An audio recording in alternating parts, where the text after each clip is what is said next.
You know, we really should have gone with the handcuffs, Valerie's sister cackled, unwrapping a small velvet box with a cheap plastic collar inside. Would have matched the HR complaints. Laughter exploded across the table. I sat there, smiling like I was carved from wood. Knife in hand, elbow perched beside my untouched steak.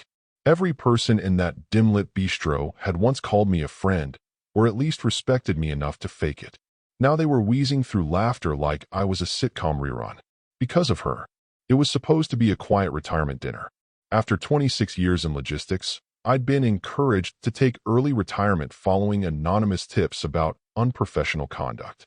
No investigation, no defense, just a heavily padded envelope and a bland, "We're restructuring" speech. But tonight they made it clear what the rumors really were. A projector flickered on behind me, and that's when the real carnage began. Fake screenshots. At first, I didn't even recognize them, because none of them were real. Someone had doctored old Slack logs, adding in crude remarks and flirtations that never came from me. A pixelated image of me, slouched with my tie undone, overlaid with a caption, "Let's discuss your package over drinks." That photo had been taken during a potluck when I spilled Diet Coke on my lap. Then came the fake texts, sloppy, poorly formatted, supposedly between me and a female coworker. It was laughable, except nobody was laughing with me. Only at me. Chuck, my manager, had excused himself around slide 3. Didn't even look at me. Just quietly dabbed his mouth with a napkin and left. Valerie leaned in, reeking of cheap perfume and Chardonnay, and whispered, "Lighten up, Thomas. It's just a joke. They know it's not real." The room didn't seem to. The room had already made up its mind. My fork clinked against the plate. That sound is still lodged somewhere behind my eyes. That, and the slow-building heat under my collar as the walls seemed to tilt. Someone handed me a gift bag. Inside was a pair of novelty boxers with "Retire from Women, too" printed on the waistband. My ears burned. That's the moment I stopped breathing like a husband. You ever feel your soul blink? Like your insides take a step back and leave your body to fend for itself? I didn't say a word. Not when the dessert menus arrived. Not when the waiter asked if I wanted to take home the leftover cake. I just stood up, folded my napkin, and walked out. Left my coat, my wallet, even my phone. That's the night everything died, except the part of me that learned how to wait. And hey, if you're still reading, consider subscribing. Apparently, 97% of people forget to. It helps the team keep digging up stories like this one. Outside, the air was sharp. Not cold, just cutting. I started walking, not because I had a destination, but because staying put meant I'd become something permanent in that room. The joke, the punchline, the "remember that guy?" Not a chance. I didn't go home that night. I didn't go back to work. I didn't call anyone. My name didn't exist anymore. And by the time Valerie finally realized I wasn't sleeping on some friend's couch or moping at a bar somewhere, I was already gone. The next morning, Valerie texted me something insipid, a heart emoji, as if the previous night's grotesque little circus hadn't happened.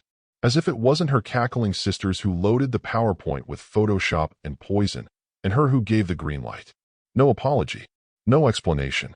Just a stupid red heart, like that could reattach a severed spinal cord.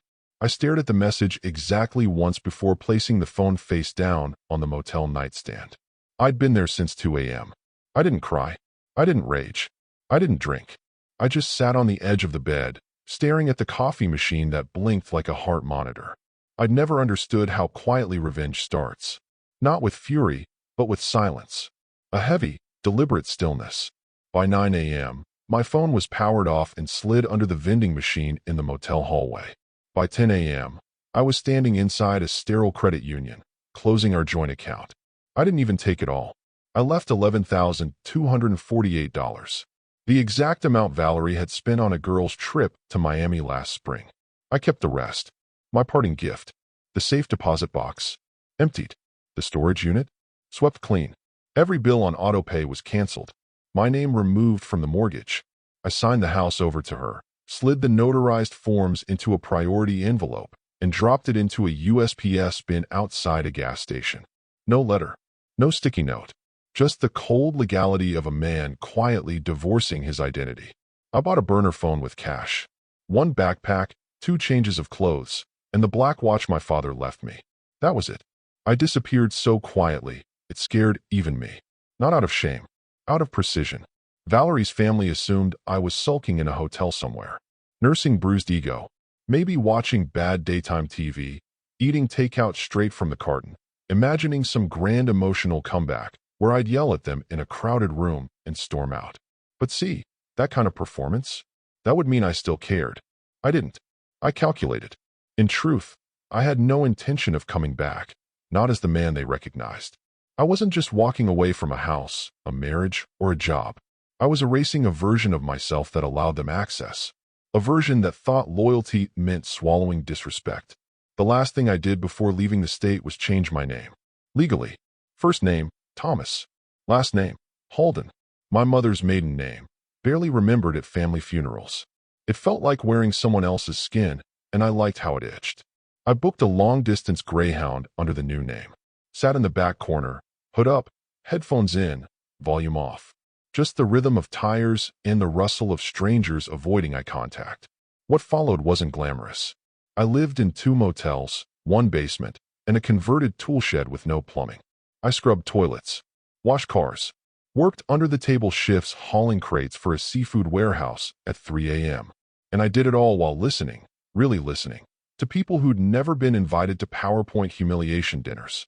They taught me more than any manager ever did. Meanwhile, Valerie kept calling.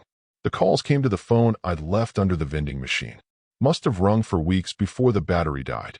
I imagined her staring at her screen at midnight, angry texting, "Why are you doing this?" between rose gulps, too proud to admit she didn't know who she was without someone to insult. Eventually, I heard from an old friend, one of the few who didn't laugh at the slideshow. He texted me from a new number with a single line. "They're saying you're dead." Good. Let them. At first, Valerie did what Valerie always did, deflect, laugh, roll her eyes and toss her hair like the world was just one long sitcom, and she was the clever one with the best lines. "Oh, he's probably off pouting somewhere," she told her Pilates group. "You know Thomas. Sensitive, like an old cat. He'll come dragging back once he runs out of microwave burritos." Her sisters giggled along, especially Megan, the one with the wine breath and zero conscience. They even posted a meme about it on Facebook. A photoshopped picture of a milk carton with my face on it. "Have you seen this man? Last spotted losing his sense of humor." Hilarious. But by week 3, something shifted. Subtle at first. Valerie called my old job under the guise of just checking in, but HR clammed up the moment she said her name. "We can't discuss Mr. Fairchild's exit details," the rep said. Cold. Formal. "I'm his wife," Valerie replied, laughing like that still held weight. "Ma'am, this line is being recorded." Click. She called again the next day. Got transferred to legal. That's when the word hit her like a brick through a windshield. Defamation. Turns out, my company had quietly begun reviewing the entire mess from that retirement dinner. Not because of me, I was gone, but because Chuck, my manager, had forwarded an internal email with screenshots of the gag slides. HR compared the images to official communication logs. None of it matched. None of the messages existed in their systems. Worse, one of the spoofed emails had metadata, and that metadata traced back to Megan's living room router. Suddenly, Valerie's smug little dinner theater wasn't a joke. It was documented character assassination, broadcast in front of employees, supervisors, and investors. The company was sitting on a potential PR bomb, and their lawyers were preemptively shielding the fallout. Valerie called Megan in a panic. "You said you used a burner." "I did." "Well, then how the hell did they trace it back to you?" "I used my neighbor's Wi-Fi." Megan shouted. "It must have bounced or something." "Jesus Christ," Valerie muttered. Then she did what cowards always do. She tried to reframe the narrative. Claimed I'd agreed to the prank. That I'd even helped plan it, but backed out last minute and threw a tantrum when I realized it didn't land. She floated that version to anyone who'd listen. Her friends, her mom, the neighbors, the guy who walked her dogs. But the cracks were starting to show. Because now people were asking where I was. If it was all just a misunderstanding, why hadn't I filed for unemployment? Why wasn't I cashing pension checks? Why didn't I sue? Why did I vanish like a ghost? And worse, why was she being contacted by a lawyer who sounded anything but friendly? Valerie stopped laughing. Megan stopped answering her phone. Her gym friends noticed she was showing up less, wearing oversized sunglasses inside. Rumor had it she cried during hot yoga and pretended it was just allergies. At brunch, she was quiet, picking at her avocado toast while others whispered. The kicker came when she tried to access our old joint account and discovered my name had vanished from everything, except the mortgage, which she now owned, alone, along with the full tax burden, property insurance, utilities, the roof that needed replacing, the septic system we never fixed. She called the bank. "Ma'am, the property was legally transferred to you. There's nothing more we can do." And finally, it began to dawn on her. The man she'd spent a decade undercutting hadn't just left the room that night. He'd evaporated and taken the oxygen with him. The first PI she hired was one of those ex-cop types, crew cut, leather jacket, name like Doug. He charged her $2,000 up front and promised results in 7 to 10 business days. He came back with a printout of nothing. No activity under my name, no digital paper trail, not even a parking ticket. "Are you sure he didn't off himself?" Doug asked casually, sipping gas station coffee across from her at a diner. Guys like that get embarrassed, blindsided like that. They sometimes check out early. "You looking to recover a body? Or a husband?" Valerie slapped the file shut and walked out. Doug never called back. She hired a second investigator. Younger, sharper, ex-intelligence analyst. He used words like metadata lattice and thermal ghosts. He didn't bother with bank accounts or credit cards. Those were clean. Instead, he pulled traffic camera footage, bus station manifests, even tried facial recognition on government databases. Again, nothing. Whoever he is now, the guy finally told her he planned this. He scrubbed himself, burned his trail. Most people don't even know how to disappear. He trained for it. That's when the panic became real. She started hunting on her own, scouring forums for missing persons, reading obituaries for men in their 50s, watching YouTube videos on how to reverse image search profile pictures. She even made a burner Facebook profile, joined local groups in random states, and started posting fake class reunion photos, hoping someone would comment, "Hey, isn't that Thomas?" Nothing. Then the hallucinations started. Megan swore she saw someone who looked like me at a construction site outside Flagstaff. He was wearing a hard hat and had a limp. He never had a limp. Maybe he faked it, Valerie. I'm just saying, it looked like him. 2 weeks later, their youngest sister Claire insisted she spotted me in Colorado, sitting outside a camper van, flipping burgers in a parking lot. He looked happy. Kind of zen. Zen. Valerie spat. "You think Thomas found peace in a trailer park?" That's when the fighting began. Whispered accusations turned into screaming matches. Claire said Valerie was obsessed. Megan accused Claire of lying for attention. Valerie told them both to go to hell. Their group chat, which once buzzed with memes and middle-aged sarcasm, went dark. Still, Valerie kept searching. She pulled up satellite images of towns in the Midwest, looking for faces in crowds like a lunatic in a thriller. She downloaded apps that alert you when someone from your contacts joins a new platform. Every new account with a blurry profile picture got screen captured and analyzed. She paid for access to property databases in Wyoming, Montana, Kansas. Nothing matched. She even emailed one of my old coworkers, Jeff, from Warehouse Ops. Asked if he'd heard from me. Jeff didn't reply, but she saw the read receipt. It gnawed at her, like termites in drywall. The final straw came when she created a fake Tinder profile, young blonde, just moved to town, in a dozen zip codes I might be hiding in. Swipe after swipe. Painstaking detective work, one bad pun at a time. But there were no matches. Because I didn't exist. Not to her. Not to anyone who knew her. And every day she searched, she realized something worse than the humiliation of being left.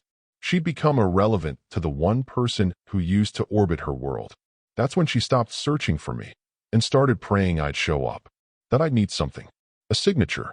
A dollar. A favor. Anything to prove I hadn't really left her behind. But I had. And I was already halfway up a ladder she didn't even know existed. Holden. Thomas Holden. Still didn't feel like my name. But it looked clean on paper. And that was all that mattered. The first job I landed under that alias was at a second-rate janitorial contractor. Cash under the table gigs mostly. Offices, warehouses, startup buildings where the paint was barely dry. I took the night shifts, not because I preferred silence, though I did, but because no one pays attention to the guy pushing a mop at 2 a.m. And that, I learned, was my superpower, invisibility. My first assignment was a scrappy little startup in Pittsburgh. Open floor plan, ping pong table, fridge full of LaCroix. They were developing a logistics AI, ironically. Their whole platform was built to optimize warehouse operations, cut dead weight, automate routing. I knew more about what they were trying to do than half the nerds who worked there. Not because I was smarter, because I'd actually done the job. For 26 years. By the second week, I'd memorized their whiteboards. While wiping down glass doors, I'd watched their engineers argue about load sequences and supply chains. At first, I thought about correcting them. Then I realized, better to show than tell. So I started leaving notes. Little ones, tucked under keyboards, scribbled on the backs of wiped-down checklists. Have you tried staggered routing based on delivery zones? Cuts 13% idle time in urban drops. Your package compression ratio is fighting the pallet model. Consider flipping the logic. At first, no one said anything. Then one night, I noticed my notes were being tacked onto their corkboard. The next week, the engineers stopped wiping off my checklist scribbles. One night, I stayed a bit late. The CEO, skinny kid named Eli, 29, probably never lifted a box in his life, came in early and caught me rearranging their prototype shipping model in dry erase. I froze. Thought I'd get fired. He stared at the board, then back at me. You write this. I nodded. You want a job? I shook my head. Already got one. I'm the janitor. He smirked. You're wasting your brain on toilets. I didn't argue. I just said, you're wasting your servers on bad math. He laughed so hard he spilled his iced coffee. That was the start of it. They brought me in as a consultant, which is code for guy we don't want to admit knows more than us. I worked nights, same as before, but now I had access. A badge. A login. I stayed off payroll. Kept everything through a separate LLC I formed under the radar. Eli and I started meeting twice a week. Not in offices, but over breakfast. He'd bring charts. I'd bring corrections. He listened. That was rare. Dangerous, even. By year 3, the company had its first major investor. I still wore janitor boots to meetings, but I sat at the table. They gave me equity, unofficially, quietly. No photos. No LinkedIn mentions. Just wiring instructions and a contract with more redactions than a CIA file. By year 5, I bought the damn building. Cash. Didn't even tell Eli at first. Just walked into the real estate office in a faded flannel, signed the deed, and made the receptionist blink. I leased the upper floors to his startup for next to nothing. Kept my office on the ground floor, tucked behind a fake supply closet. Still had a mop rack outside the door, just for show. Because here's the secret they never teach you in business school. Power is quiet. It doesn't scream. It doesn't throw dinner parties. It waits. Listens. Bides time. The higher I climbed, the more invisible I became. And I loved it. It started with a LinkedIn post. Valerie had been scrolling on her cracked iPad, secondhand, slow, screen smeared with fingerprints and resentment. She wasn't looking for me. Not directly. She'd long since convinced herself I was gone for good. Dead, maybe. Or worse. Living off-grid with some yoga instructor who wore toe rings and called him Tommy. But that day, she wasn't searching for Thomas Fairchild. She was hate-browsing a woman from her high school who married a dentist and just posted about their 5th rental property. Envy had become her only hobby. That's when the algorithm struck. An industry news article slid into her feed, something about revolutionary logistics optimization and a stealth advisor who helped a no-name startup leapfrog past Amazon's regional model. The headline meant nothing to her. But the photo, that was different. At first, she didn't recognize him. The man in the photo wore a charcoal gray suit that probably cost more than her mortgage payment. Not new money flashy, old money silent. Pocket square, cufflinks, posture like stone. His jawline looked sharper, like life had sandblasted every soft edge off him. Salt and pepper hair, not styled, just commanding. But the eyes, those eyes were the same ones that stared at her the night she whispered, "Lighten up, it's just a joke." Her stomach dropped. Something primal seized her spine and twisted. She zoomed in. No name listed. The article referred to him only as the silent partner. But there he was, standing next to a tech CEO, hands in his pockets, half smile that didn't reach his eyes. He looked taller, somehow, larger than life. She squinted at the caption, Thomas H. Her breath hitched. Not Fairchild. Not the man she'd mocked with novelty boxers and slide transitions. Holden. She screamed. Loud. So loud the neighbor's dog barked, and someone upstairs banged on the floor. She didn't hear any of it. She was frozen, pupils twitching, fingers trembling. She clicked through the article obsessively, scanning every quote. He wasn't mentioned again. No direct quotes. No interviews. Just whispers. Operates in anonymity. Industry veteran. Reclusive logistics savant. She Googled the startup's name. Nothing concrete. They'd gone out of their way to keep his name off the books. But now she knew. It was him. She ran to her bedroom and tore open the closet, digging for the old wedding album. Pages cracked as she flipped through.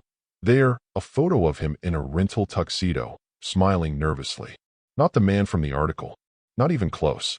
But the bones were the same. The shape. The tilt of the jaw. The eyes. She sat on the floor, gasping. Broke. Alone. Still clinging to a house she couldn't refinance. With a roof that leaked every time it rained and a mailbox full of past due notices. Her sisters barely spoke to her now. Megan had moved to Tampa with a man half her age, and Claire was going through a divorce of her own. And he, the man she reduced to a punchline, was standing in a tailored suit next to a $20 million company, casually erasing his own past. She pulled up her phone and began typing his name into every database she could find. Thomas Halden. No profiles. No photos. No contact info. But the rage had reignited. Not because he was alive. Not because he was successful. Because he had done it without her. Worse, he'd done it because of her. She didn't bother calling ahead. Valerie borrowed her neighbor's car, some dented silver Kia with a dashboard that blinked like a dying Christmas tree, and drove 3 hours straight with nothing but a screenshot and a sick, obsessive drumbeat pounding through her skull. She wore a black blazer that hadn't fit right since 2015 and heels that clicked too loud on the sidewalk. In her purse, a half-empty compact mirror, a stick of gum, and 3 crumpled wedding photos, as if they were credentials. The building was glass and steel, clean lines, cold angles. Modern but discreet, like wealth that didn't need to advertise itself. The kind of place with no names on the door. Just frosted panels and a logo etched in brushed chrome. She stormed up to the entrance like someone who still believed she had rank. A woman who used to throw dinner parties and thought people stayed because they liked her, not because they feared what she'd say when they left. The security guard at the door was polite. Polite in the way armed men are trained to be. Open palm, neutral face, body like a wall. "Ma'am, do you have an appointment?" "I'm here to see Thomas Fairchild." A pause. The guard tapped something into his earpiece. "Ma'am, there's no one by that name in the building." She scoffed. "Don't play dumb. I know he works here. He's behind this company." Another tap, another pause. "Ma'am, are you referring to Mr. Halden?" She blinked. It hit like a slap. Not Thomas. Mr. Halden. That's what they called him now. Not a first name. Not a husband. A title. "Yes," she spat.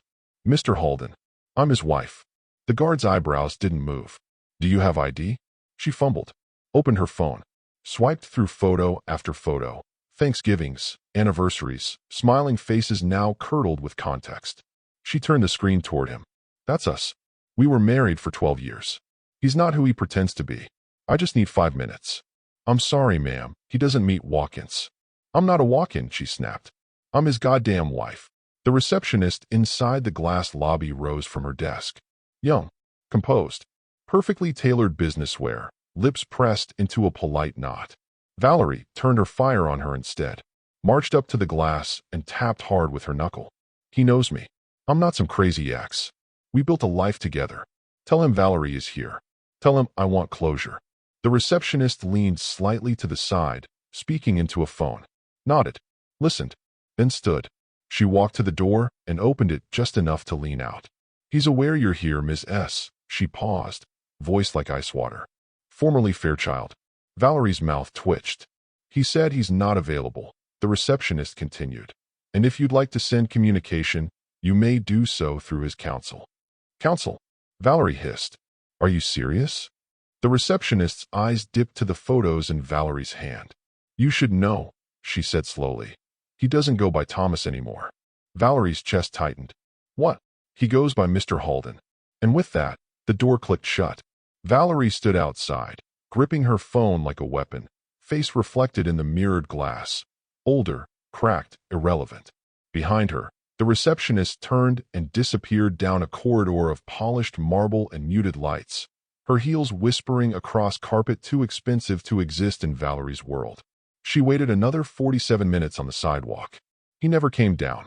3 weeks later, just as her obsession began to rot into shame, a heavy envelope arrived. Cream stock, wax seal, gold-embossed letters that shimmered like they were mocking her. No return address. Just her name. Valerie S., formerly married to T. Halden. Her fingers trembled as she tore it open. Inside was a single, folded card. You are cordially invited to the Halden Logistics Shareholder Gala, an evening of reflection, gratitude, and legacy. Black tie. Attendance by invitation only. Guest, Valerie S. Venue, the Belfort Club, 7 p.m. RSVP not required. She read it 5 times. Then again aloud. It wasn't a mistake. It wasn't a joke. It was bait. Valerie sat frozen on her couch for a solid hour, invitation in her lap, old wedding photos spread around her like crime scene evidence. She hadn't heard his voice in years, hadn't seen him in motion since the day he folded his napkin and vanished. Now he wanted her there. Why? She asked herself that question every day for the next 2 weeks. She called Megan, who drove up from Tampa and brought a dress that didn't fit and opinions that didn't help. Maybe he wants closure, Megan offered, sipping wine from a paper cup. Or maybe he wants revenge, Claire whispered over speakerphone. Valerie laughed, brittle and forced. Revenge? What for? We didn't do anything. Even Megan blinked at that one. They all showed up the night of the gala, but only Valerie stepped inside. She borrowed heels from a neighbor. They pinched her toes so hard she limped through the valet. Her dress was a deep maroon, outdated but passable. Hair stiff with product, lipstick slightly off. She kept dabbing at it with a tissue, like makeup could hold her together. The Belfort Club was a glass cathedral for the rich. Crystal chandeliers swayed above a floor of polished stone. Uniformed staff glided between guests with trays of champagne and canapes that looked like edible origami. The air buzzed with money and ambition. She stood in the foyer, surrounded by men in tuxedos and women in gowns that whispered when they moved. Nobody looked at her. Nobody recognized her. Not until the receptionist approached, tablet in hand. Name. She cleared her throat. Valerie S. The woman's eyes scanned the tablet. You're on the list. Mr. Halden has arranged a table for you. Valerie tried not to flinch at the name. Mr. Halden. Not Thomas. Not Tommy. Not honey, babe, or any of the thousands of casual nothings she'd used to flatten him in their years together. She stepped into the ballroom. It was vast, gold, ivory, elegance turned up to 11. A string quartet played something slow and expensive. Waiters offered drinks with discreet, gloved hands. And there he was, across the room, standing beneath a massive arch of glass and steel, framed like the final shot in a movie. He wore a black suit, clean lines, no tie. Just that same stillness, that same calm. Talking to someone with a glass of whiskey in hand, his smile a faint echo, never reaching the eyes. She froze. He hadn't seen her yet.